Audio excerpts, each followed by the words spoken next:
Assalamu alaikum hormatly adamlarym. Garaşda baqy tarapy ýurdumyzdaky täderlikler hem habarlar bilen tanışdyrýan Watan Habarlary gepleşmeli. Garaşda baqy tarap Türkmenistan döwletimizde hormatly prezident bilen paratatly ýol başlygyny alyp barýan işler berqarar döwletimizden bagtyarlyk döwrüne münasip ýürelleri bilen üstünlikleri başlanýar. Munyň şeredini hepden dowamyna wakalarym tutuş aýdynlygy bilen tasdiklaýar. 28 iyunny paýtatymyzda hormatly prezidentimiz Gurban Berdimuhammedow bilen resmi sapary bilen ýurdumyza gelen Qırğız Respublikasynyň prezidenti Sadyr Japarowyň arasynda gepleşikler geçirildi. Dostlukly ýurdum maşgynyň uly kerwani motosikletçiler eskordynyň uğratmagyny Aşgabatyň merkezine ýerleşen Garaşdyrlyk meýdanyna geldi. Bu ýerde belent mertebeli mehmany resmi taýdan garşylamak dabrasy boldy. Hormatly prezidentimiz Gurban Berdimuhammedow kärdeşini Türkmenistanyň resmi wekiliýetiniň agdalary bilen tanışdyrdy. Öz nowbatyny prezident Sadyr Japarow döwlet başçylygyny Qırgızstanyň hökümet wekiliýetiniň agdalary bilen tanışdyrdy. Hormat garawulynyň eskerleri dawraly nizam bilen garaşdyrlyk meýdanyny geçdiler. Soňra awtolow kerwani hormatly atly nizamyň uğratmagyny Oğuzhan adynyň köşkler toplumyna tarawurdy. Bu ýerde iki ýurdun döwlet baýdaklarynyň öňüne resmi suraty düşmek çäresi boldy. Soňra iki çäk görnüşdäki ýokary derejeli gepleşik geçirildi. Hormatly prezidentimiz Gurban Berdimuhammedow prezident Sadyr Japarowy sahawatly türkmen topragyny görýändigine şatdygyny aýdyp, oňa Türkmenistan resmi tapary bilen gelip görmäge iýerilen şakyly kabul edilmegi üçin minnetdarlyk bildirdi. Milli liderimiz dogunlyk Qırgızstan bilen hyzmatdaşlygy möhüm ähmiýet berilýändigini belläp, belent mertebeli mehmanyň Qırgız Respublikasynyň maşgyny hökümini biziň ýurdumyzda uran ilkinji saparynyň ören netijeli boljakdygyny önem bildirdi. Prezident Sadyr Japarow mähirlik kabul edilenmegi üçin hoşallyk bildirip, hormatly prezidentimiz Gurban Berdimuhammedow kakasy Melik Berdimuhammedowyň ýogalmagynyň tutuş türkmen halky üçin öwedini dolup bolmajak ýetki bolanlyk sebäpli ýene bir gedek çuňur gynanjyny ma'lum etdi. Hökümetdeşler dostlukly birek-birege inanşmak ýagdaýyna geçen gepleşikleriň dowamyny türkmen Qırgız gatnaşyklarynyň giň ugurlaryny aralyp maslahatlaşdylar.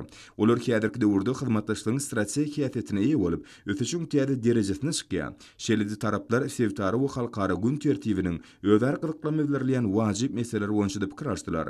Soňra gepleşikler iki ýurdun resmi wekiliýetleriniň agdalarynyň atnaşmagyny giňişleýin düzümde dowam etdi. Milli liderimiziň belleşi ýaly Sadyr Japarowyň Qırgız Respublikasynyň prezident hökümini ýurdumyza resmi tapary bilen gelmeginiň bu ýerde geçirilýän duşuklaryň ähmiýetini artdyrýar.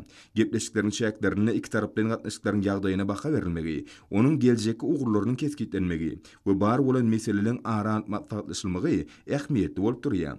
Türkmen Qırgız gatnaşyklarynyň möhüm biniýatlary bardy aýdanynda ilkinji nowbatda onuň möhüm ugurlaryny iki tarap bilen gatnaşyklaryň geljek ötüşine bolan garaýyşlarda özara düşünişmegi berkitmekde we sevit hemde halkara hyzmatdaşlyk göstermekde aýratyn möhümdir diýip döwlet başçylygymyz sözünde dowam etdi. Türkmenistan bilen Qırgızstanyň iki tarapdaýyn hemde halkara derejesinde hyzmatdaşlygynyň möhüm ugurlary ekologiýa we tebigaty goramak uguru boýunça gatnaşyklardan ibaratdyr.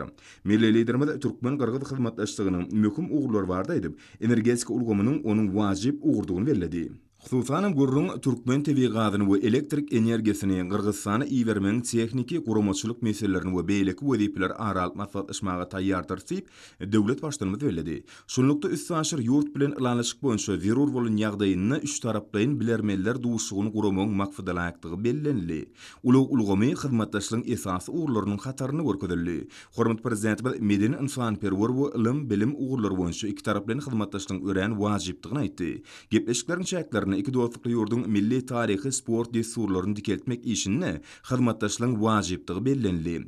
Belent mertebeli mehman Türkmenistana resmi tapary bilen gelip görmäge çakly üçin tüýsürekden hoşallyk bildirip, Qırgız wekiliýetiniň sahawatly türkmen topragyny türkmen dogonlar tarapyndan mehmansöýerlik bilen kabul edilendigini aýratyn nykdy. Prezident Sadyr Japarow portotdan peýdalanyp, türkmen halkyny Türkmenistanyň döwlet garaşdyrlygynyň 30 ýyllygy bilen utlady. Şeýle-de Türkmenistanyň milli geňeşiniň halk maslahatyna şu ýylyň 28 martyna geçirilen saýlawlarynyň guramaçylykly geçirilmegi, onuň başlyklygyna Türkmenistanyň prezidenti Gurban Berdimuhammedowyň saýlanmagy bilen utlap, munyň ýurdun güllä bezişine gönüktirilen siýasatyň türkmen halky tarapyndan giň olu we eýe bolýanyny aňladýanyny nykdy.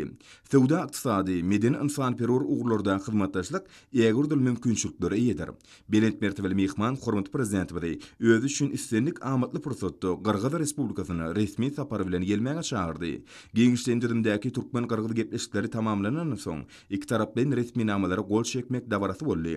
Döwletara gatnaşyklarynyň şertnamalaryň hukuk büniyadynyň üstüne ýetiren resmi namalar toplamy Türkmenistan bilen Kırgızstanyň netijeli hyzmatdaşlygy giň ugurlar boýunça işçiň ösdürmäge, gadymy döwürden bäri dogunluk halklar baglanşdyrýan dostluk we hoşniýetli goňşuluk gatnaşyklaryny berkitmäge ygrarlyklarynyň nowatdaky suwutnamasyny urly. Soňra prezident Gurbanguly Berdimuhammedow we Sadyr Japarow bilelikdäki beýannama öz gollaryny goýdular. Soňra iki döwletiň başdanlary köpçülikden habar berişdirýärleriň wekilleriniň öňüne çykyş etdiler. Ýokary derejede geçirilen Aşgabat duşugynyň jemleri barda edip, hormatly prezident we onuň üstünlükleri beslenjekdigini ynam bildirdi we Kırgız Respublikasynyň prezidentine we onuň ýanyna bolýan wekilletiň agdalaryna gepleşikleriň netijeli, açyklyk, birek ynanşmak we düşünşmek esasynda geçeni üçin minnetdarlyk bildirdi. Parakatçylyk we howpsuzlyk meselelerinden başga durnukly ötüşkemde onuň düzüm bölekleri, energetika howpsuzlygy, halkara ulaw üstü şirkatlarynyň ösürmegi, ekologiýa we daşky urşaw gormak ýaly iklimi gün tertibiniň ören möhüm ugurlar boýunça tagalarlar utgoşdurmak dowam etdirler. Ýokary derejede geçirilen duşugyň netijeleri barda edip, prezident Sadyr Japarow mähirlik kabul edilen üçin hormatly prezidentime hoşallyk bildirdi we dogunluk türkmen topragyny dostlukly ýurdun durmuş ykdysady ötüşine ýeten derejesi bilen tanışmak mümkinçiligine eýe bolanlygyny kanagatlanma bilen belledi. Taraplar köp meseleler boýunça özara düşünşmek pikirine geldiler. İki taraplaryň bäkbitler nazara alınıp, degişli alalaşyklar gazanyldy we oňuň çözümüň wezipeler kesgitlenildi. Oğuzhan Köşkler toplumynyň resmi kabul edişikler zalyna belet mertebeli mehman hormatyny döwlet başlarymyň adyndan resmi günortanlyk nahar berildi. Onuň dowamyny iki döwletiň başdanlary söz söylediler. Kırgız Respublikasynyň prezidenti ýurdumyzda bolan 2 günlük resmi saparynyň maksatnamasy tamamlanan soň Aşgabatyň halkara howa menziline bardy we Türkmenistanyň ugrady. 29 iyunna Türkmenistanyň prezidenti Gurbanguly Berdimuhammedow we Russiýa Federasiýasynyň prezidenti Vladimir Putin, Türkiýe Respublikasynyň prezidenti Recep Tayyip Erdogan, Gazagystan Respublikasynyň prezidenti Kasym-Jomart Tokayew, Özbegistan Respublikasynyň prezidenti Şavkat Mirziyoyew, Täjikistan Respublikasynyň prezidenti Emomali Rahmon, hemde Russiýa Federasiýasynyň federal ýygnagynyň federasiýa geňeşiniň başlygy Valentina Matviyenko bilen telefon arkaly söhbetleşikler boldy. Olar milli liderimizi dogluň güni bilen tüýsürekden utlap, döwlet başlarymyza berkjan saglyk, awadançylyk we köp ugurly döwlet işinde mundan beýlegem üstünlükler ardy etdiler. Söhbetleşikleriň dowamyny hyzmatdaşlygyň meselelerim aral maslahatlaşyldy. 29 iyunny hormatly prezidentimiz Gurbanguly Berdimuhammedow dogluň güni münasibetli ýurdumyzyň ýolbaşçylar düzümünden gutlawlary kabul etdi. Ýakyn eginleşleri, ministrler kabinetiniň başlygynyň ornmasarlary, Milli Geňeşiň mejlisiniň ýolbaşçy, döwlet başlarymyzy 64 ýaşynyň dolmagy bilen tüýsürekden utlap, milli liderimize berkjan saglyk, awadançylyk, ýurdumyzyň rowaşçylygynyň hemde mehriban halkymyzyň awadançylygynyň bäkbidini alyp barýan giň erimli döwlet we jemgyýetçilik işlerini egsilmez güýç, gaýrat we täze üstünlükler ardy etdiler. Ýygnananlar watandaşlarymyzyň adyndan diýarymyzyň arasy asmanynyň astynda ýaşamak hemde dörejülikle zähmet çekmek bagty üçin tüýsürekden hoşallyk bildirip, täze taryhy eýýamyň benet maksatlaryna üstünlükle ýetmek we öňde goýulan wezipeler çözmek üçin ähli tagalarlar etjekdiklerini inanyrdylar. Hormatly prezidentimiz gutlawlar hemde hoşniýetli arzuwlar üçin eginleşlerine minnetdarlyk bildirip, olaryň takyk we sağlaşykly işiniň ýurdumyzyň durnukly ötüşi we rowaşlyk ýoly bilen mundan beýlegem üstünlükli öňe gitmäge ýardam etjekdigini ynam bildirdi. Şeýle şol gün hormatly prezidentimiz Gurbanguly Berdimuhammedow ykdysady hyzmatdaşlyk guramasynyň baş sekretary Hadis Süleymanpour kabul etdi. Mehman wagt tapyp kabul eden üçin hoşallyk bildirip, milli liderimizi dogluň güni bilen tüýsürekden utlady. Hemde döwlet başlarymyza täze taryhy ýamda ýurdu ösdürmeň giň öşürli meýilnamalaryny amala aşyrmakda täze üstünlükler ardy etdi. Söhbetleşikleriň dowamyny milli liderimiz we ykdysady hyzmatdaşlyk guramasynyň ýolbaşçy, hyzmatdaşlygyň geljegi bardy pikir alşyp, Türkmenistanyň kädirki wagtda bu guramada başçylyk etmegi hemde degişli konsepsiýanyň durmuşa geçirmek wagtda gatnaşyklaryň esasy ugurlaryny ünçekdiler. 29 iyunny hormatly prezidentimiz Gurbanguly Berdimuhammedow Türkiýe dilli döwletleriň hyzmatdaşlyk geňeşiniň baş sekretary Bagdad Amreýew kabul etdi. Mehman wagt tapyp kabul edeni üçin tüýsürekden hoşallyk bildirip, döwlet başlarymyzy dogluň güni bilen utlady we milli liderimize watanymyzyň awadançylygynyň we halkymyzyň bagtyýarlygynyň bäkbidini alyp barýan asly işlerini täze ajaýyp üstünlükler ardy etdi. Duşuň dowamyna döwlet başlarymyzy we Türksoy geňeşiniň ýolbaşçy iki taraplaryň hyzmatdaşlygyň okgunlyk ýatyta eýedigini kanagatlanma bilen belläp, Hizmatdaşlygyň geljegi barada pikir açdylar. Hemde sewda ykdysady we insanperwer medeni ulgamlarda netijeli gatnaşyklar çuňlaşdyrmaň wajypdygyny bellädiler. 29 iýuny hormat prezidentimiz Gurbanuly Berdimuhammedow Lukoil açyk görnüşli paýdarlar jemgyýetiniň ýolbaşçy Wagit Alikperowy kabul etdi. Işewur wagt tapyp kabul edilmegi üçin hoşallyk bildirip, döwlet başlanyny dogluň güni bilen gutlady we berk jan saglyk, eksilmet güýç gaýrat hemde köp uğurly işine täze ajaýyp üstünlikler ardyp ötdi. İşiň ýagdaýda geçen duşuň marşyna bar bolan kuwat hemde onun netijeli peýdalanmaň meýilnamalaryny nazara almak bilen hyzmatdaşlygyň geljegi barada pikir açyldy. Şeýle-de şol gün hormat prezidentimiz Gurbanuly Berdimuhammedow Kamaz açyk görnüşli paýdarlar jemgyýetiniň baş direktory Sergey Kaganiny kabul etdi. Russiýanyň iri kampaniýasynyň ýolbaşçy wagt tapyp kabul edilmegi üçin hoşallyk bildirip, Tatarstan Respublikasynyň prezidentiniň mehirli salamyny hemde milli liderimize bagyt, abadançylyk we häzirki döwrüň belet maksatlaryna ýetmeň ýoluny üstünlikler bardaky tüýsürekden çykýan arzuwlaryny ýetirdi. Portotdan peýdalanyp mehman döwlet başlanyny dogluň güni bilen gutlady. Hemde türkmen halkynyň bagtyarlygynyň we abadançylygynyň bekbidini alyp barýan ýagurdaly döwlet işini täze üstünlikler ardyp ötdi. Duşuň çäklerini hormat prezidentimiz we mehman diýip bolan hyzmatdaşlygyň häzirki ýagdaýyny we onu mundan beýlägem giňeltmeň geljegini ara alyp maslahatlaşdylar. Şeýle-de şol gün hormat prezidentimiz Gurbanuly Berdimuhammedow Fransiýanyň meşhur buýuk kampaniýasynyň prezidenti, baş direktory Martin Buyu kabul etdi. Ýewropanyň iri kampaniýasynyň ýolbaşçy wagt tapyp kabul edilmegi üçin hoşallyk bildirip, döwlet başlanyny dogluň güni hemde şol günki şanly waka arkadagy mehmanhana toplamynyň açylmagy bilen tüýsürekden gutlady we milli liderimize berk jan saglyk hemde jogapkärli döwlet işine täze üstünlikler ardyp ötdi. Duşuň dowamyny özara gatnaşyklaryň geljegi barada pikir açyldy. Türkmenistanyň durmuş ykdysadyň ötüşiniň ileri tutulýan uğurlaryny, senagat kuwatyny artdyrmak we durmuş ulgamyny döwrüpleşdirmek boýunça gözüňde tutulan meýilnamalary nazara almak bilen Fransuz kampaniýasynyň täze bilelikdäki tatlamalar amala aşyrmaga gatnaşmagynyň mümkinçiliklerini garaldy. 29 iýuny hormat prezidentimiz Gurbanuly Berdimuhammedow gün-günden gözelleşýän ak mermerli paýtatymyň ajaýyp günjoklarynyň birine bina edilen Kaşyň arkadagy mehmanhanasynyň açylyş tabaratyna gatnaşdy. Şu ýyl bellenilýän şöhratly sene watanymyzyň garaşlygynyň 30 ýyllygyna başlanyp ulanmaga berilýän täze döwrüwap binalar ýakynlaşyp gelýän ähmiýetli sene münasibetde gurulýan dawarlary öz bolşly bayramçylyk öwüşgün şaýdy. Hemmeler Türkmenistan ötüşüň täze benetliklerini çykaran ägürdül ötüşleri we senen özgörtmeler başyny maslahatçy we ruhlandyrçy bolan hormat prezidentimizi uly joşgun bilen garşyladylar. Mehmanhana toplamy ýarym aýlaw nal görnüşinde bolup, onuň eýleýän meýdany 220 000 iğne dördül metrden gowrakdyr. 14 gatly mehmanhananyň beýikligi 76,5 metr. Ol uzunlygy 290 metr bolan merkezi binadan we oňa goşulýan 2 binalardan ibaratdyr. Merkezi bina goşulýan ganat görnüşdäki binalaryň her biriniň uzunlygy 134 metrdir. Toplamyň şäginden emeli derýanyň geçmegi bu tatlamanyň esasy aýratynlyklarynyň biri bolup durýar. Derýanyň uğruna diň jalmak we gedelen jetmek üçin niýetlenen seýilgäk zolu gurulypdyr. Şeýle bu ýerde öz bolşly köýlüň dördülmegi, bu kunjung ösümlik dünýäsiniň döremegini şertlendirýär.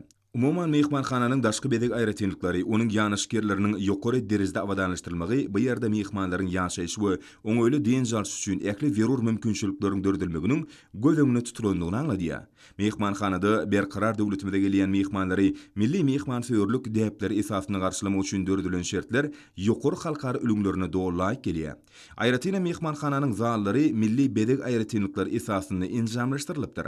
Bu ýerde milli süngatyň ajaýyp eserleri, halkymyzyň taryhyny, häzirki döwrüni we asyrlaryň dowamyny dördün dünýä nusgulyk gymmatlyklaryny değişli süngat eserleri mehmanhananyň esasy bedek aýratynlyklaryny emele getirýär. Hormat prezidentimiň belleşi ýaly bugun paýtatymyz Aşgabat dünýäniň owadan we ýaşamak üçin amatly şertler özüni jemleýän şäherleriň biri. Sevitgemde halkara hyzmatdaşlygynyň akrar edilen merkezi kökümini öz ornuny putulanýar. Bu ýerde hormat prezidentimiz Gurbanuly Berdimuhammedow Birleşmiş Milletler Guramasynyň baş sekretärining ýürüýti wekili, Birleşmiş Milletler Guramasynyň öňüne alyş diplomatiýa boýunça merkezi az üçin Sevit merkeziniň ýolbaşçy Natalia German bilen söhbetdeş boldy. Natalia German wagt tapyp kabul eden üçin tüýsürekden hoşallyk bildirip, milli liderimizi dogluň güni bilen gutlady. Hemde Sevitiň akrar edilen parahatçylyk döreji merkezi kökümini beýtarap Türkmenistanyň möhüm ornuny nokdady. Şeýle-de döwlet başlanyny paýtatymyň binagarlyk keşfine görüp goşan arkadagy mehmanhanasynyň açylmagy bilen gutlady. Söhbetdeşligiň dowamyny ýurdumyzyň hemde Birleşmiş Milletler Guramasynyň öňüne alyş diplomatiýa boýunça merkezi az üçin Sevit merkeziniň arasynda hyzmatdaşlygyň ileri tutulýan uğurlary boýunça pikir alşyldy. Soňra hormat prezidentimiz Gurbanguly Berdimuhammedow Birleşen Milletler Guramasynyň Türkmenistana hemişelik utgoşdurjysynyň wezipetini ýerine ýetirji. Birleşen Milletler Guramasynyň şagylar gadasynyň UNICEF Türkmenistana wekilhanasynyň ýolbaşdy Kristina Weigand bilen söhbetdeş boldy. Ýer halkara guramasynyň wekili wagt tapyp kabul edendigi hemde söhbetdeşligiň marşyna ýola goýulan netijeli hyzmatdaşlygyň esas ugurlaryny ara alyp maslahatlaşmak babatda dördülen mümkinçiligi üçin hoşallyk bildirip Türkmen liderini doglagyny bilen gutdy. Kristina Weigand şeýlede hormat prezidentimiz Gurbanguly Berdimuhammedow täze arkadagy mehmanhanasynyň açylmagy bilen gutdy. We Birleşen Milletler Guramasynyň şagylar gadasynyň Türkmenistanaky wekilhanasynyň ýolbaşdy. Gadanlan üstünlükler hemde däp bolan gatnaşyklar ösdürmen geljegi bardy pikir açdylar. Soňra milli liderimiz hormatly mehmanlar üçin niýetlenen kitapda ýadygarlyk ýazy ýazdy. Milli liderimiz şeýle deskalaryň keşfini, milli guruluşyň däplerini hemde binagarlyk babatda öňde barjy gadananlar utgoşdurmagyň möhümdigini belledi. Milli öwüşgün şolaryň içki we daşky bedeginiň tapawutly aýratynlyklaryny öwürmeliler. Aýdymçylar we sadanlar, dörejlik toporlary mehriban watanymyzy, milli liderimiziň ýolbaşçylygyny, durmuşa geçirilýän ägirdül özgörtmeleri, täze taryhy ýamyň dörejlik ruhuny we halkymyzyň agdyberlikde, bitewlikde ösüş ýoluny gadanýan ägirdül üstünliklerini wasp etdiler. Belent ruhy besenen joşgulu tanslar bu ýerde durly ışıklaryň kömegi arkaly guralan özgoşly şekillerden utgoşdy. Elim oşur öwüşgünli ışıklardan döreýän şekiller, häzirki zamanyň täzeçil tehnologiýalarynyň sanly ulgamyň kömegi arkaly görkezilýän gözel görnüşler dabara gatnaşyklaryň ruhuny götürip, bayramçylyk çäreşiniň ýatdy galjy pursatlara beslenmegini şertlendirdi. Asyrly däwe görä ýurdumyzyň durmuşyna möhüm ähmiýeti bolan şanly waka münasibetli guralan feýerwerk Aşgabatyň altyn öwüşgünli akşamlarynyň ajaýyp bedegini urly. Olar arkadagy mehmanhanasynyň ýokarsynaky asman giňişligini ruhuny ýakymly täsir edýän şekiller döretdi. Bu ýerde guralan dawara münasibetli geçirilen şäherler al ýaşyl ışıklaryň, feýerwerk uçkunlaryň sadyşygynyň döreýän hyýaly şekiller dawaranyň belent ruhy beslenýändigini alamatlanyrdy. Feýerwerk ışıklary bu kunjuň ajaýyp binalarynyň köpe uçkunly çyralaryndan döreýän şökleler bolup utgoşup, türkmen iline gurulýan toýlaryň belent dawarlary, täsirli portretlary beslenýändigini alamatlanyrdy. Asyrlar boý öz dostlugy we mehmansöwürligi bilen tanalyp gelen türkmen halky, asyrlar aşyp gelýän ýaxşy desturlaryny häzirki zaman ýörelgeler bilen utgoşduryp, olary täze taryhy döwrüň ruhuny münasip derejede dowam etdirýär. Munyň öz garaşdy bir tarap ýurdumyzda tutulýan toýlaryň, belen tutumlaryň halkymyzyň ynsanperwerlik däpleri bilen utgoşýanlygynyň aýdyň beýanyny urly.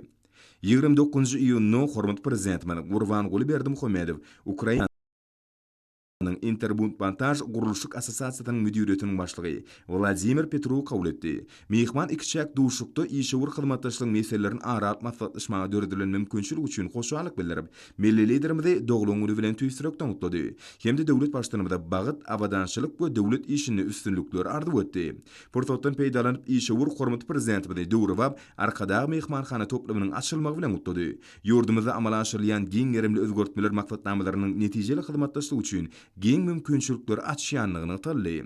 Şeýlede şol gün hormat prezidentimiz Gurbanguly Berdimuhammedow Altkom Maliýe Senagy toporunyň başlygy Aleksandr Teslenkan kabul etdi. Mehman wagt tapyp kabul edeni üçin hoşallyk bildirip, döwlet başçylygymyzy doglagyny hemde türkmen paýtagtyny täze arkadagy mehmanhanasynyň açylmagy bilen tüýsürekden gutlady we milli liderimize berkjan saglyk hemde üstünlükler, täze taryhy ýamyň ägirdül meýilnamalaryny durmuşa geçirmekde egsilmen gujur gaýrat ardy etdi. Duşuň dowamyny netijeli hyzmatdaşlyk mundan beýlegim giňeltmek mümkinçilikleri we geljegi ara alyp maslahatlaşyldy. 30 iýuny hormat prezidentimiz Gurbanguly Berdimuhammedow Ahal, Balkan, Lewap, Marwa Daşowut welaýatlarynyň häkimleriniň ýurdumyzyň gallaçylarynyň däni öndürmek boýunça şertnamalaryň borçnamalaryny ýerine ýetirenlikleri barada hasawatlaryny kabul etdi. Döwlet başçylygymyz ýurdumyzyň gallaçy daýkanlarynyň Watan Habarlaryny 1 million 400 000 tonadan gowrak galla hasylyny tapşyryp, şertnamalaryň borçnamalaryny üstünlükli ýerine ýetirenlikleri barada hoş habar kabul etdi. Ahal, Balkan, Daşowut, Lewap we Marwa welaýatlarynyň wekilçiligi edýän şagylar gadanlan zähmet ýeňişini, ýurdumyzyň ýeten derejesini we O.Hojaniyazow üstünlüklerini wasp edýän joşguly goşky setirler bilen çykyş etdiler. Yurdumyzyň o sena toplumynyň äkli işgärleriniň adyndan döwlet başlanmaly gallaçy daýhanlaryň gadynyň ägir zähmet ýeňişler bilen utlanly. Milli ykdysadyýetimiň möhüm pudugynyň O.Hojaniyazowynyň hemme taraplan ösürilmegi bilen baglanşykly meseleler üns berýänligi, o zähmetkeşleriniň ýaşaýyş we durmuş derejesiniň ýokurlanmagy, olaryň ýokary derejeli ýaşaýyş we önürjülükli zähmeti ugruna werur şertleriň dördülýän üçin milli lidermide şuňur hoşallyk sözler aýdyldy. Hormat prezident berkarar döwletimiň bagtyarlyk döwrüni, ykdysadyýetimiň äkli puduklarynyň ýokary depkinler bilen ösýänligini, garaşsyz watanymyzda belen sepkitleri ýetirilip, gowannyrjy üstünlikleriň gadanlýanlygyny belledi. Merdany daýhanlaryň ihlasy zähmeti bilen gallanyň bol hasylynyň geçişdirilendigini, döwlet ammaryna 1.400.000 tonna gowrak hasyl tapşyrylyp, şertnamalaryň borçnamalaryň üstünlikli berjä edilendigini aýdyp, döwlet başlanmaly bu üstünlüğün bilelikde gadarlanmagyny, onuň saçaklarymyzyň rızkyl bereketdigini, halkymyzyň baýlygyny aýratyn belledi. Soňra hormat prezident we ministrler kabinetiniň başlygynyň o sena toplumyna gödegçilik edýän ornmatary Urad Gelleýewiň bu bolanatlaryň häkimleriň gatnaşmagyny iş maslahatyny geçirdi. Döwlet başlanmaly gallaçy daýhanlaryň gadynyň zähmet ýeňişleriniň owa hojalykçylar üçin ul üstünlükdigini belläp, ýetişdirilen hasylyň iň soňky dänesini üçin ýygnap almak ugruna werur taýlalaryň edilmeligini belledi. Bu üstünlük yurdumyzy azyk bolçulugynyň üpçün edilýänliginiň, sakawatly toprakdan bol hasyl öňýänliginiň, we daýhanlaryň ihlasy zähmetiniň bereket bolçulugyny şertlendirýänliginiň aýdyň netijesi bolup durýar.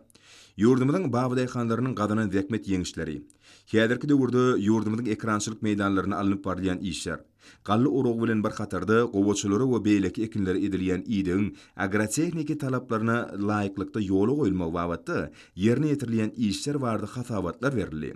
Hormat prezident we yurdumyzda durly uğurlar boýunça alınıp barýan işler bilen bir hatarda şöhratly pederlerimiziň ruhy mirasyny, türkmen halkynyň ýaxşy desturlaryny dowam edýän ýaş nesilleriň hemme tarapdan bilim terbiyeli, olaryň durly kunär eýeleri bolmagy ugruna werur taýlalaryň edilmeligini üns çekdi. Hormat prezident bu barada gurrun dowam edip, ýakyny lewap bolatyny sewitin hemme tarapdan ötüş üçin möhüm ähmiýeti bolan döwrwap deskalaryň gurulyp ulanmaga berilendigini belledi. Şeýlede döwlet başlanmaly ýakyny Balkan we Daşawut bolatlaryny iş taparyny bolup, bu sewitleriň agoý binalarynyň açylyş tabaratyna gatnaşjakdygyny, şeýlede Ahal we Mar bolatlaryna guraljak iş taparlaryny, sewitleriň agoý binalaryna guraljak toý dawarlary gatnaşyp, halkymyzyň şadlygyny paýlaşmagyny maksat edilýändigini belledi. Döwlet başlanmaly ýurdumyzyň kaşaň agoý binalarynyň mümkinçilikleri netijeli peýdalanmak, onuň çägini ösüp gelýän ýaş nesillerin wekillerini okuýup başardyklaryny açyp görkezmeklerini üpçün edýän werur mümkinçilikleriň dördülmegini üns çekdi. Şol bir wagtyň özünde ýurdumyzyň owa hojalygyny kuwatly tehnikalar netijeli peýdalanmalylar. Paýtadan, buğdoýdan, göýök bakçy ekinlerinden, meýweçilikden bol hasyl ösdürilip ýeşdirilmelidir diýip döwlet başlanmaly sözünde dowam etdi. Saçaklarymyzyň bolçulugy halkymyzyň rızkyl bereketiniň nyşany bolup, ýurdumyzda asylly işleriň dawarlanýanlygyny, ýaýwanglandyrylan giň meşhurly özgörtmeleriň oňy netije berýänligini alamatlanýar. 1 iyulda Türkmenistan prezidenti yurdumyzyň ýaraly güýçleriniň belen serkerda başdy. Goşun generali Watan Habarlary döwlet hukuklyk keňeşiniň giňişleýän mejlisini geçirdi. Onuň gün tertibine harby hukuk goraýjylaryň şu ýylyň ýanwar-iýun aýlaryna ýerine ýetiren işleriniň netijeleri, hemde bu edalaryň ýakyn geljek üçin esasy wezipeler bilen baglanşykly meseleler ýerdildi. Milli liderimiz mejlisi açyp, goranmak ministri Gunnogdyýewa söz berdi. Ol ýol başçylyk edýän düzümleriniň ýylyň başyndan bäri ýerine ýetiren işler bardy hasawat berdi. Şeýle ýazgy şagyr şäheresiniň netijeleri bardy hasawat berildi. Hormat prezident we goşunlaryň ähli kysymlaryny döwrwap tehnikalar bilen üpçün etmeň diňe goranç käfetine eýe bolan harby doktrinanyň esasy ugry bolup durýanlygyny nykdy. Soňra içeri işler ministri Şakyýew ministrligiň 2021-nji ýylyň 6 aýyna ýerine ýetiren işleriniň netijeleri bardy hasawat berdi. Ýurdumyzyň ýaraly güýçleriniň belen serkerda başdy, degişli permany gol çekip, Şakyýewi başga işe geçmek sebäpli içeri işler ministri wezipesinden boşatdy. Milli liderimiz içeri işler ministri wezipesini O.Hojaniyazow belläp, onu içeri işler ministriniň ornmasary wezipesinden boşatdy. Hemde oňa polisiýanyň polkovnigi ýürüýti adyny takdy. Hormat prezident mejlisi dowam edip, içeri işler ministrliginiň edaralarının işine häzirki zamançyň ekserişlerini işçiň ornaşdyrmaň wajypdygyny atdy.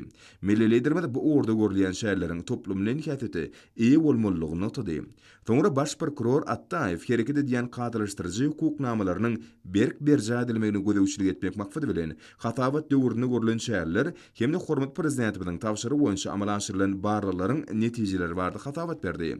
Döwlet başlarymyzy kanunlygy we tertip düzgüni putulandyrmagyň, garaşdy döwletde raýatlaryň hukuklaryny we adatlyklaryny goramagyň bu edaranyň möhüm borçlarynyň birdigini belledi. Soňra ýokary kadiýetiň başlygy Ustan Epetov kadiýet ulgamyny kämilleşdirmek boýunça ýanwar-iýun aýlaryna amala aşyrylan işler hem de döwlet başlarymyzyň beren tawşyrlyklaryny ýerine ýetirmek boýunça görülen şäherler bardy, hatabat berdi. Milli liderimiz bu düzümň işgärläriniň üstüne ýüklenen wezipeleriň ören jogapkärligini belledi. Milli Howpsuzlyk ministri Annaev mukaddes döwlet garaşlygynyň gazananlarynyň ygtybarly gorulmagyny üçin etmek boýunça 2021-nji ýylyň ýanwar-iýun aýyna amala aşyrylan işler bardy, hatabat berdi. Milli liderimiz işgärleriň hünär derejesini ýetgidärli ýokurundyrmaň, gulluk borçlarynyň ýerine ýetirilmegini öňde barjy tehnologiýalar işin urunuşdyrmaň wajypdygyny bellep, birnäçe tawşyryklar berdi. Hormat prezidentimiz Türkmenistanyň Milli Howpsuzlyk institutynyň işini kämilleşdirmek hakynda karary gol çekdi. Soňra döwlet şirket gullugynyň başlygy Nuriyev ýol başlyk edýän düzümlerini şu ýylyň birinji ýarymynda ýerine ýetirilen işleriň netijeleri bardy, hatabat berdi. Hormat prezidentimiz döwlet şirketiniň goňşy ýurtlaryň ählisi bilen hemişe dostlyk şirketi bolmalygyny Meclisiň dowamyna döwlet başlarymyz Türkmenistanyň şirket institutynyň meseleleri hakynda karary gol çekip, bu resmi namanyň düzgünleriniň ýerine ýetirilişini berk gödewçilikde saklamagy tapşyrdy. Soňra Adalet ministri Muhammedow şu ýylyň birinji ýarymynda milli kanunçylyk biniýadyny mundan beýlägem hemme taraplan putulandyrmak boýunça ýerine ýetirilen işler bardy, hatabat berdi. Ýurdumyzyň ýaraly işleriniň belen ferkirde başdy. Kanun çykarjylyk babatda dünýä tejribesini öwrenmek wajypdygyny ýetdi. Soňra döwlet gümrük gullugynyň başlygy Hudaýkuliýew ýol başlyk edýän düzümlerindäki işleriň ýagdaýy, şu ýylyň 6 aýyna ýerine ýetirilen işleriň netijeleri bardy, hatabat berdi. Döwlet başlarymyz gullugyň edarlaryna dünýä tejribesinde giňden ulanýan utkoşukly maglumat ulgamlaryny ornaşdyrmagy dowam etmek wajypdygyny aýtdy we anyk tawşyryklar berdi. Döwlet migrasiýa gullugynyň başlygy Öwedow edaranyň işiniň netijeligini öpçün etmek maksady bilen ýylyň başyndan bäri durmuşa geçirilen işler bardy, hatabat berdi. Hormat prezidentimiz migrasiýa hyzmatlaryny ködürlemek işini döwrwap maglumat tehnologiýalaryny ornaşdyrmagyň hasabyna howpsuzlyk öpçün etmeň derejesini ýokurundyrmagy wajyp wezipeleriň hataryna keskitdi. Ministrler kabinetiniň başlygynyň ornmasary ýokary gödewçilik edarasynyň başlygy Berdimuhammedow kanunçylyga laýyklykda döwlet eýetçiligini netijeli ulanmaga gödewçilik etmek boýunça 6 aýyň dowamyna ýerine ýetirilen işler bardy, hatabat berdi. Vice-premier ýokary gödewçilik edarasynyň ýolbaşçy hormat prezidentimiň odul beren tawşyryklarynyň ýerine ýetirişi bardy aýdyp, sanly ulgamy ornaşdyrmak maksady bilen görülýän şäherler bardy, habar berdi. Vice-premier ýokary gödewçilik edarasynyň ýolbaşçy watanymyzyň mukaddes garaşlygynyň 30 ýyllygyna batlanyp, ulanmaga berilmegi meýilleşdirilýän deskalaryň guruluşyk meýdançylarynyň işleriň ýagdaýyna geçirilen seljermeleriň netijeleri bardy, hatabat berdi. Milli liderimiz Türkmenistany dünýäniň senagy taýdan ösen döwletleriniň derejesine çykarmaň häzirki döwürde döwleti ösdürmeň strategiýasynyň esasy urlarynyň birdigini atap, kabul edilen maksatnamalaryň hemde iri taslamaryň durmuşa geçirmeginiň munyň aýdyn suwutnamasyny bellädi. Hormat prezidentimiz meýilleşdirilen işleriň belirlenen möhletlerde ýerine ýetirilmegine berk gödewçilik etmeň zerurdygyny aýdyp, birnäçe anyk tawşyryklar berdi. Ähli ulgamlara sanly tehnologiýalaryň ornaşdyrylyşynyň barşyna ýetgiderli seljerme bermek babatda degişli görkezmeler berildi. Soňra ministrler kabinetiniň başlygynyň ornmasary Döwlet Howpsuzlyk Geňişiniň sekretary Amanow 2021-nji ýylyň 1-nji ýarymynda ýurdumyzyň ýaraly güýçleriniň belen terkerde başlygynyň başyna başlan giň ýerimli harby özgertmeler öňülerletmek, milli goşunyň gorunç ukybyny puturlandyrmak maksady bilen görülen şäherler bardy, hatabat berdi. Harby hukuk goraýjylaryň şahsy düzüminiň söwürçüň we kunýar taýýarlygyny ýokurlandyrmak, harby gullukçylaryň durmuş meselelerini çözmek boýunça görülýän şäherler hatabatyň esasy meseleleriniň biri boldy. Döwlet başlarymyz diňe gorunç şäherletine ýa bolan harby syýasy strategiýanyň garaşdy kemişilik beýtarap Türkmenistanyň ýaklumy howpsuzlygy we parahatçylygy berk ygyrarlygynyň hemde ýurdumyzyň özüniň bekwitlerini goramak babatda aýgytly çykyş edýändiginiň aýdyn suwutnamasyny belledi. Hormat prezidentimiz harwy hukuk goraşdylarlaryň öňünde durýan gaýry goýulmasy wezipelerini çekip, düdümleriň eklesiniň gözüňde tutulan işleri takyk ýerine ýetirmegini berk gözegçilikde saklamagy tapşyrdy. Döwlet başlarymyz döwletimiziň insanperwerlik hemde paraqatçylyk söýjülik gölgelerini laýyklykda alınıp barylýan harwy doktrinasynyň esasyny mundan beýlegim harwy hukuk goraşdylaryň maddi enjamlaryň binýadyny puturlanyrjakdygyny, harwy gullukçylaryň gullugy we olaryň maşgal agdalarynyň ýaşaýyş durmuşy üçin münasip şertler döretmek bardy. Alada çekdigini belledi.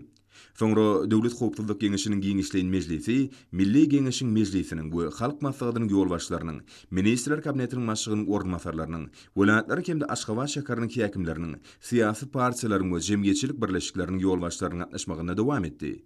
Mejlisiň gün tertibine ýurdumyzda jemgyýetçilik hukuk tertibini ýokary derejede berja edip, asuda we bagtyar durmuş üçin etmäge, adamyň ömrüni we saglygyny goramaga degişli ören wajyp meseleler ýerdildi. Hormat prezidentimiz esas kanunumuz bolan konstitusiýamyzda bellenşýäli Türkmenistana jemgyýetiň we döwletiň iň ýokary gymmatlygy adamdyr diýilip ikrar edilen döwletimizde adamyň ömrüni we saglygyny goramak, asuda we bagtyar durmuşda ýaşamagyny üçin etmek boýunça döwlet siýasatynyň ýezgiderli durmuşy geçirilýändigini nykdy. Raýatlarymyzyň abadan we bagtyar durmuşda ýaşamak üçin asuda jemgyýeti döretmek, hemde jemgyýetçilik hukuk tertibini ýokary derejede üçin etmek boýunça uly işler alınıp barylýar. Hormat prezidentimiz ýurdumyzda abadan we paraqat durmuş üçin etmek, jinayetçiliklaryň öňüni almak maksady bilen tutuş jemgyýetiň taglalarynyň wajypdygyna mejlise gatnaşjylaryň ünsini çekdi. Bu ýagdaýlaryň sebäplerini içgin seljerip, olaryň wagtyny öňüne almak üçin sazlaşykly işler geçirmek zerurdur diýip milli liderimiz aýtdy. We biziň esasy maksadymyzyň ýezgiderli ösýän we kemilleşen asuda jemgyýeti kemale getirmekden ibaratdygyny bellidi. Hukuk goraşdylar edilen etmiş üçin diňe çäre görýän ýa-da jeza berýän idara bolmalylar. Bu düdümler durmuşda ýalňyşan adamlary dogry ýoly gönükdirmäge, terbiýelemäge we jemgyýete gaýtaryp getirmäge işçiň gatnaşmalylar diýip döwlet başlarymyz nykdy. Hemde harwy we hukuk goraşdylary bu uğurda öň hatarda bolmagy, öz işlerini mundan beýlegim hasam güýçlendirmegi tapşyrdy. Soňra ministrler kabinetiniň başlygynyň ornmasary, Döwlet Howpsuzlyk Geňeşiniň sekretary Amanowa söz berdi. Ol garalyan mesele boýunça ýurdumyzdaky işleriň ýagdaýy hemde harwy hukuk goraşdylaryň öňünde durýan wezipeleri üstünlükli çözmek maksady bilen görülýän şäherler bardy hatabat berdi. Döwlet başlarymyz dürli hukuk bozulmalaryň öňüni almak maksady bilen harwy hukuk goraşdylary tarapyndan geçirilen öňlaş işleriniň talabalaýyk gelmeýänligi bilen magly birnäçe anyk misallar getirdi. Şunuň bilen maglykda milli liderimiz häkimlikleriň, geňeşleriň, jemgyýetçilik birleşikleriniň we beýleki guramalaryň ýylatyň arasynda degişli terbiýeçilik çäherlerine işçiň gatnaşmagynyň wajypdygyny üns çekdi. Döwlet başlarymyz ýol hereketiniň kadrlarynyň berk berja edilmegini üçin etmek meselesini üns çekip, birnäçe anyk tapşyryklar berdi. Milli liderimiziň belleşýäli ýurdumyzyň içeri işler idaralary hukuk tertibini üçin etmek üçin jemgyýetçilik pikirini içgin öwrenip, kriminalistik barlalary güýçlendirmäge, hemde bu uğurdaky seljeriş işlerini aýratyn üns bermeliler. Soňra döwlet başlarymyz prokuratura idaralarynyň işiniň iler tutulýan uğurlaryny üns çekdi. Hormat prezidentimiz hukuk goraşy, saglyk goraş, bilim idaralarynyň, häkimlikleriň we jemgyýetçilik guramalarynyň wekilleri bilen birlikde ýylat arasynda jinayetçiliге garşy geçirilýän wagt nesihat, düşündiriş işlerini hasam güýçlendirmegi tapşyrdy. Mejlisiň dowamynda hormat prezidentimiz jinayetçiligiň öňüni almakda kadiýet idaralarynyň üstüne de uly wezipeleriň düşýänligini belläp, bu düdümüň işini talabalaýyk guramyň ähmiýetini üns çekdi. Şunuň bilen maglykda anyk tapşyryklar berildi. Hormat prezidentimiz hukuk bozulmalarynyň öňüni almak üçin kanunçylygy kemilleşdirmäge işçiň gatnaşmagy tapşyrdy. Şerde ýylatyň hukuk taýdany sowadyny artdyrmak, her bir raýatyň hukuklaryny we borçlaryny düýpli düşünmegini gazanmak üçin wagt nesihat, düşündiriş işlerini ýezgiderli geçirip durmak babatda görkezmeler berildi. Döwlet başlarymyz Milli Howpsuzlyk Ministrliginiň öňüne durýan gaýry goýulmasy wezipelerini çekip, degişli tapşyryklar berdi. Milli liderimiz içerki migrasiýa meseleleri bardy durup geçdi. Şunuň bilen maglykda döwlet migrasiýa gullugynyň işini döwrüň talaplaryna laýyklykda alyp barmaň wajypdygy bellenildi. Milli liderimiz Gurban Berdimuhammedow mejlisi dowam edip, Goranmak ministri Gunnowdywa, döwlet şirket gullugynyň başlygy Nurywa, hemde döwlet gümrük gullugynyň başlygy Hudaýkulywa birnäçe anyk tapşyryklar berdi. Öz ýol başlyk edýän idaralaryny şahsy düdümüň arasynda alınıp barylýan terbiýeçilik, durmuş hukuk işlerini hasam güýçlendirmek, hukuk hukuk bozulmalarının öňüni almak üçin harby düzgün nizam baradaky ýagdaý izgiderli seljerip durmak we onuň berja edilmegini öpüşün etmek gaýry goýulmasy wezipelerin hataryny görkezildi. Hormat prezidentimiz hukuk bozulmalarına garşy terbiýeçilik ähmiýetli wagt nesihat, düşündürüş işlerini geçirmekde bilim idaralarynyň, kärdeşer arkadaşlyklarynyň, Venanlar birleşiginiň, ýaşlar guramasynyň, Milli Geňeşiň mejlisiniň we halk maslahatynyň kamsiyetleriniň ornuny bellädi. Şunuň bilen maglykda olaryň ýaşlary ilmli, bilimli, giň dünýä garaýşly, watançy, zähmesör, akylly başly edip ýetişdirmek boýunça alınıp barlayan şäherleri işen gatnaşmagyna üns çekildi. Hormat prezidentimiz häkimlikler, geňeşler, yerlerdäki hukuk goraýjy, bilim, saglyk uraş idaralary, jemgyýetçilik birleşikleri tarapyndan düzgün bozulmalaryň öňüni almak boýunça işleriň geçirilmeginiň wajypdygyna mejlise gatnaşyklaryň ünsini çekdi. Hormat prezidentimiz bu meseleleň aýratyn gözegçilikde saklanjakdygyny belläp, ýokarda ketgitenen wezipelerin ählisiniň üstünlükli çözüljekdigini ynam bildirdi. 2 iyulda hormat prezidentimiz Gurban Berdimuhammedow Ministrler Kabinetiniň sanly ulga markaly nowatdaky mejlisini geçirdi. Onu döwlet turmuşyna degişli wajyp meseleler aralyp maslahatlaşyldy. Şeýle käbir resmi namalaryň taýýarlanan taslamalaryny araldy. Hökümetiň sanly ulga markaly geçirilýän mejlisinde gün tertibindäki meseleler boýunça hasawatlar berildi. Watanymyzyň güllä besmegi, raýatlarymyzyň ýaşaýyş turmuş şertleriniň mundan beýlegem gowlandyrylmagy bilen baglanşykly işler hasawatlaryň esasyny düzdi. Hormat prezidentimizin ýol başçylygyna amala aşyrylýan şäherler netijesinde yurdumuzda milli ykdysadyýetimiziň durnukly tüşüniň üpçüni edilýändigi hemde halkymyzyň ýaşaýyş turmuş derejesiniň hasam ýokurlanýanlygy bellenli. Hormat prezidentimiziň belleşi ýaly milli maksatnamalaryň keskitdenen işleriň dol ýerine ýetirilmegi möhüm wezipedir. Ol watanymyzyň ähli ugullardaky ösüşi bilen baglanşyklydyr. Her bir işde sağlaşyk ýokary netijeler üpçünidir diýip hormat prezidentimiz belledi. Häzirki wagtda döwrüň talabyna laýyklykda işlenmegi ösüşi ykdysadyýetimizde öňe gidişli gazanmagy mümkinçilik berýär. Şu nukda nazardan biziň her bir işimiz üstünlükliň esasyny düzmeldir. Mälim bolşýaly ýedi watanymyzyň güllä besmegi we halkymyzyň awadançylygy barada kalady. Giň meşhurly oňyň özgörtmeler siýasatynyň başyny başlaýjy döwlet başlarymyzyň hemişe üns merkezinde durýar. Şol özgörtmeleriň üstünlükli durmuşy geçirmegi netijesinde ýurdumyz ähli ulgamlarda uly netijeler gazandy. Hemde geljege ynamly garaýar. Türkmenistanyň daşary siýasaty odalky ýaly giň ýerimli hyzmatdaşlyk etmäge gönükdirlendir. Ýurdumyzyň ykdysadyýetiniň ötüşüne gazanılan dipkin durnukly saklanýar. Döwlet başlarymyz öňdäki bayramçylyk şäherlerini taýýarlyk görmek meselelerini üns çekip, olary ýokary guramaçylyk derejesine geçirmek babatda degişli görkezmeler berdi. Mejlisde döwlet turmuşyna degişli başga-da bir näçe meseleler garaldy. Olar boýunça degişli çözgütler kabul edildi.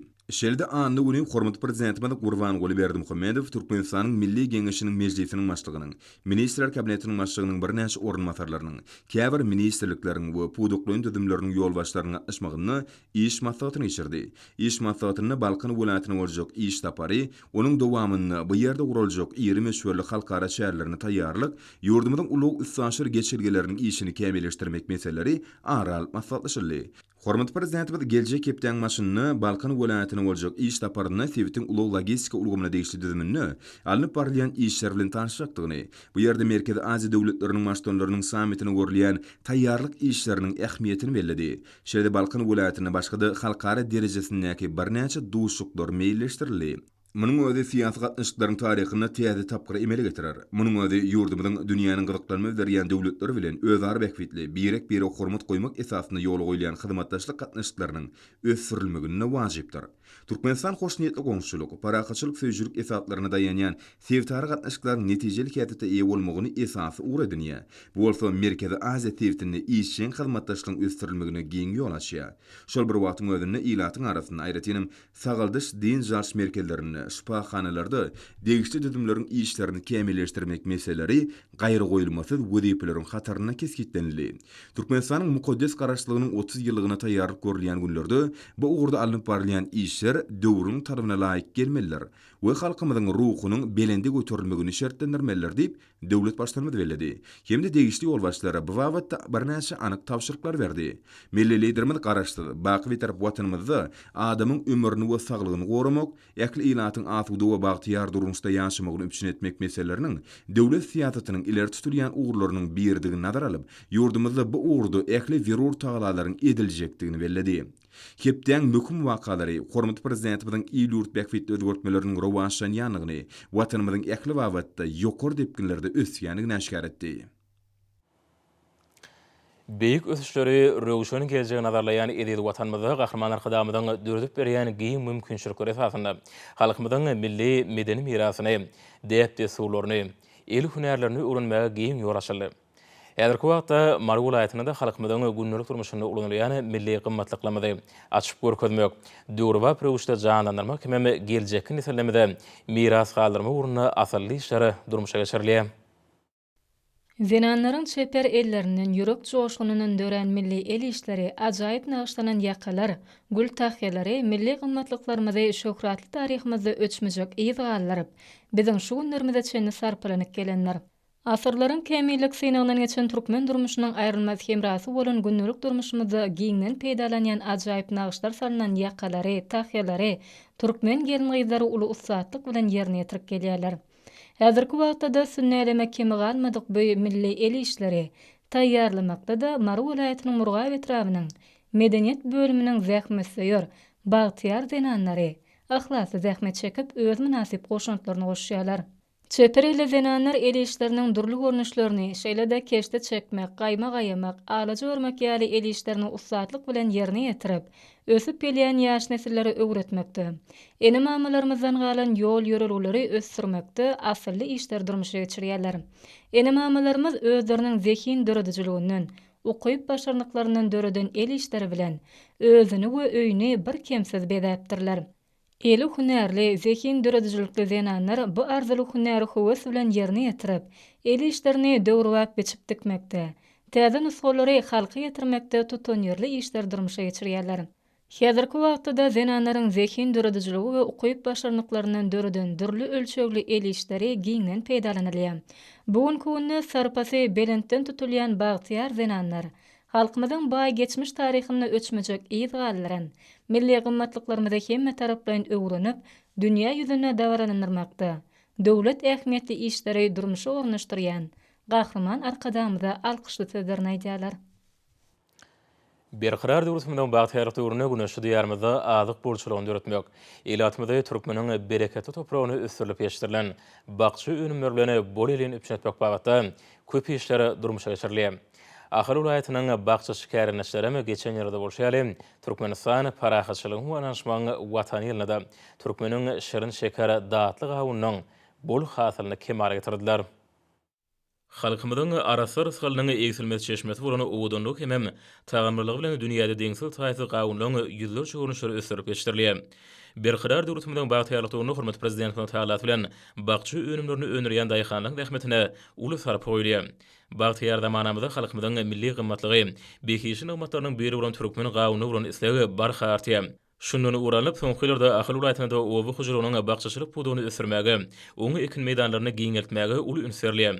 Şoň netijesinde ahly welaýatynyň ustad bagçyçy bagdaýhanlary şuýlamy ekin meýdanlaryny gawunyň ödürli görnüşlerini ekdiler hem agresenikanyň tarapyna laýykda ýetirip ýetirip olaňy bol hasylyny kemara getirdiler. Häzirki wagtda ekin meýdanlaryna tebiýata gözel gelişik bir oturan aňartyny bärsine göz ýetmedi.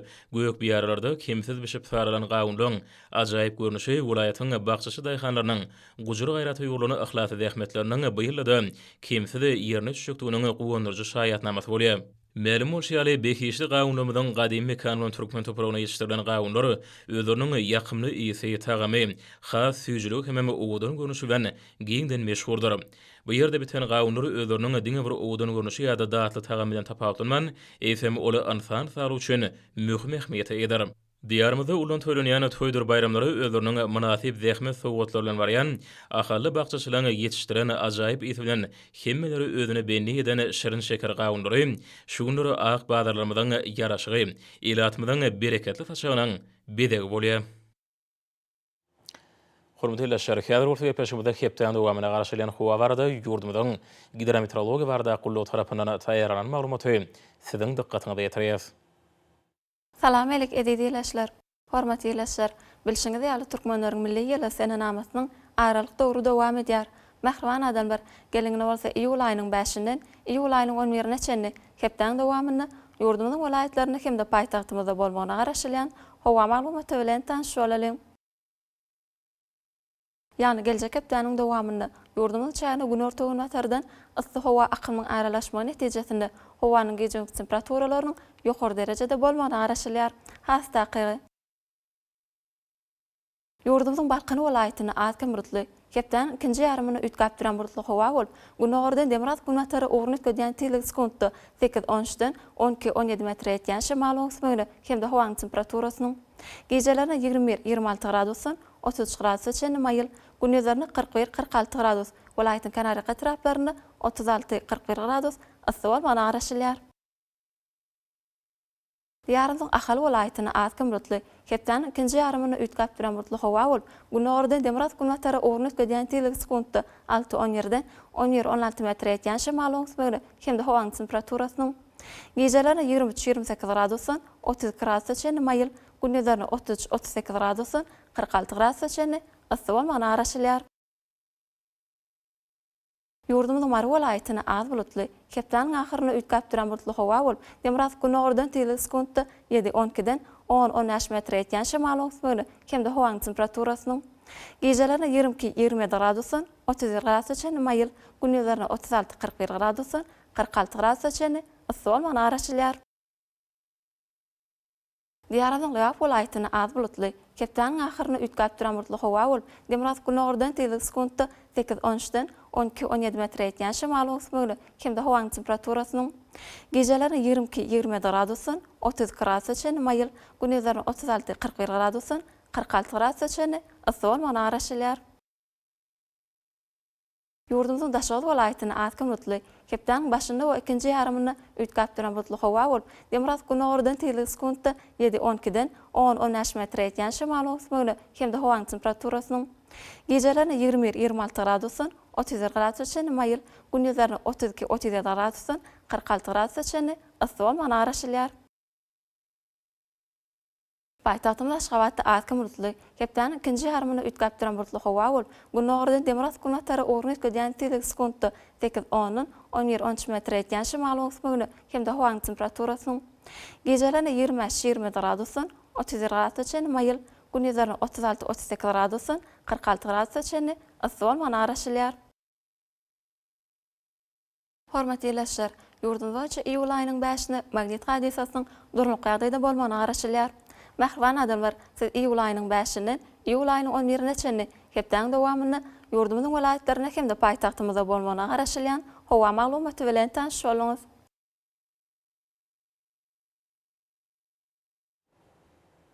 Ediz watandaşlar, häzirki wagtda Thomas pastynyň dowam edýän günlerinde howanyň gyzmagy netijesinde günüň ýetiş oklasynyň adamlaryň saglygyna ýetirýän yaramaz täsiri güýçlenýär. Günüň täsiri aýratynda sagat 11-den 17-çe güýçli bolýar. Hemem günüň gyzgyn howry sagat 20-çe dowam edýär.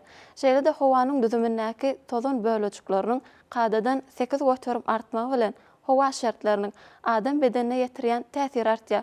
Şoň bilen baglykda howanyň oňaýsız täsirleriniň öňüne almak üçin agyz borun örtüklaryny ulanmagy, şeýle de Thomas pastyny günüň ýetiş oklasyndan gorunmagy maslahat berýär. Mähriban ýerleşler, şulary berk berjaý etseňiz, öz saglygyňyzy gorap bilersiňiz. Mähriban adamlar, şunuň Watan Habarlary başymyz jemleýäs. Berqarar döwletimiň bagtýarlyk döwründe aty Watan Türkmenistan ähli babatlarda ösüşýär esine. Ähli ösüşüň ödenine bolsa halkyň bähbidi bar. Çünki biziň ýurdumyzda döwlet adam üçindir. Hoş sag bolun, ededileşer.